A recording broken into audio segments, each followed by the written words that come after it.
প্রথমে একটা পেজ নিতে হবে, এরকম ছোট্ট ছোট্ট করে এরকম করতে হবে,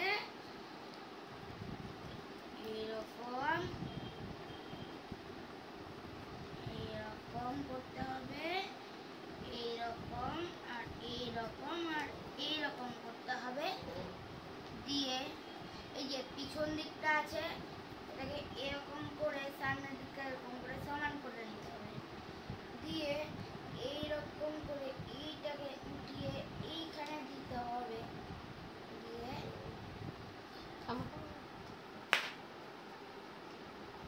আরেকবার দেখে নেন। দিয়ে যখন বোম ফাটি এরকম হয়ে যাবে তখন আরেকটা ফোল্ড করে আবার এরকম করে আবার